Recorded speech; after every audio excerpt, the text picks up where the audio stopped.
السلام علیکم ورحمۃ اللہ وبرکاتہ نحمده ونصلی علی رسولہ الکریم اما بعد۔ آج کا سبق سن لیجئے۔ آج کے سبق کی سرخی ہے حضرت امام ابو حنیفہ رحمۃ اللہ علیہ کا ایک پڑوسی کا قصہ۔ اس سے پہلے ایک حدیث سن لیجئے۔ حدیث شریف میں آتا ہے، جو شخص یہ دعا پڑھے گا اس کی 70 قسم کی مصیبتوں اور نقصانات سے حفاظت ہوگی انشاءاللہ، اور ان میں ادنا درجے کی مشکل فقر و فاقہ ہے۔ آج کل جو نامناسب حالات چل رہے ہیں، اس میں یہ دعا پڑھنے کا بہت اہتمام کیجئے۔ اب پڑھ لیجئے میرے ساتھ۔ لا حول ولا قوت الا باللہ ولا منجأ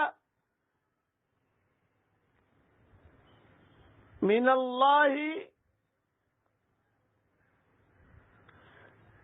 الا الیہ۔ یہ حدیث ترمذی شریف میں ہے۔ ترجمہ بھی پڑھ لیجئے میرے ساتھ۔ گناہوں سے حفاظت اور اطاعت پر قوت صرف اللہ کی مدد سے ہوتی ہے، اور اللہ کے سوا کہیں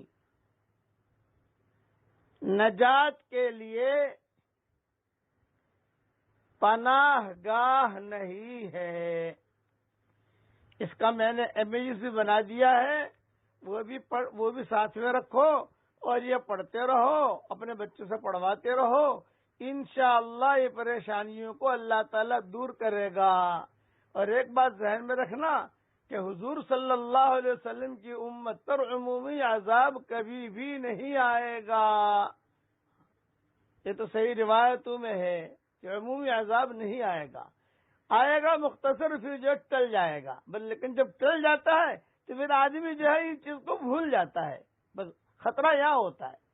قرآن شریف میں اللہ تعالیٰ نے کئی جگہوں پر کہا ہے کہ جب ہم پانی کے جہاز میں سفر کر رہے ہیں، ہوائیں نامناسب ملی، ادھر ادھر کی ملی، تو جو ہے دعا کرنے لگے کہ اللہ پاک لئن انجیتنا من ہذہ لنکونن من الشاکرین، اگر آپ نے ہمیں نجات دے دی تو اللہ ہم شکر کرنے والے میں بن جائیں گے۔ فلما انجاہم اذا ہم یبغون فی الارض بغیر الحق، اب اللہ نے دعا سن لی اور ان کو نجات دے دی، پھر سے جو ہے ٹیڑے پہ ٹیڑے رہنے لگے، ظلم کرنے لگے، اللہ کی طرف متوجہ نہیں ہونے لگے۔ اس لیے کبھی کبھار یہ حالات اللہ لاتے ہیں لعلہم یتضرعون، تاکہ لوگ اللہ کی طرف رجوع کریں، لعلہم یتضرعون، تاکہ لوگ گڑ گڑائیں، لعلہم یرجعون، تاکہ اللہ کی طرف متوجہ ہو جائیں۔ یہ ذہن میں رکھنا۔ اس لیے ہر وہ حال جو حال آدمی کو اللہ سے قریب کر دے، سمجھ لو کہ اللہ تعالیٰ کو بہت کچھ دینا ہے، اللہ ہمیں دینا چاہ رہے ہیں، اس لیے نامناسب حالات ڈالے ہیں۔ اب اللہ تعالیٰ کو مناؤ، اللہ کے سامنے رو، اللہ کے سامنے گر گڑاؤ۔ بس یہ دعا میں نے بھیجی ہے۔ رہا امام ابو حنیفہ کے پڑوسی کا قصہ، یہ سن لو کہ امام ابو حنیفہ کے قریب میں ایک شرابی رہتا تھا۔ امام صاحب بہت پریشان تھے۔ اس شرابی کا انتقال ہو گیا۔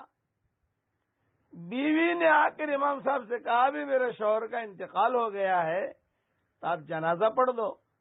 امام صاحب نے کہا نہیں پڑھوں گا، بہت بڑا شرابی تھا، اس کے جنازے میں کیسے پڑھوں، یہ کہہ کر امام صاحب نے ٹال دیا۔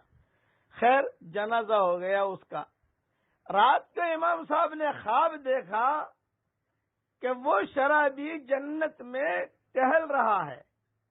امام صاحب نے پوچھا بھی تو یہاں کیسے آ گیا؟ تو اس نے کہا اللہ کا شکر ہے کہ اللہ نے جنت آپ کے ہاتھ میں نہیں رکھی ہے، اللہ نے جنت اپنے ہاتھ میں رکھی ہے، یہ اللہ کا شکر ہے۔ یہ کہہ کر امام صاحب کی آنکھ کھل گئی۔ امام صاحب بڑے پریشان، اس کی بیوی کو بلوا کر پوچھا بھی کیا کام کرتا تھا؟ تو کہا کہ جمعہ کے دن یتیم بچوں کو جمع کرتا تھا اور ان کو کھانا کھلاتا تھا، ان کے سروں پر ہاتھ پھیرتا تھا اور ایک جملہ کہتا تھا، بھئی تمہارے چچا کے لیے دعا کرنا کہ اللہ معاف کر دے، یعنی میرے لیے دعا کرنا اللہ معاف کر دے، اللہ معاف کر دے۔ وہ بچے دعا کرتے تھے، اس پر جو ہے اس کی معافی ہوئی، کسی بچے کی دعا قبول ہو گئی ہوگی۔ آج کے لیے جو حالات چل رہے ہیں اس میں لوگوں کو کھلاؤ پلاؤ، مدد کرو اور لوگوں کا ساتھ دو، پتہ نہیں کس کی دعا لگ جائے گی اور اللہ تعالی ہمارے بیڑوں کو پار کر دے گا اور اللہ میں معاف کر دے گا۔ اللہ تعالی ہم سب کو عمل کرنے کی توفیق عطا فرمائے، آمین۔ وآخر دعوانا الحمدللہ رب العالمین۔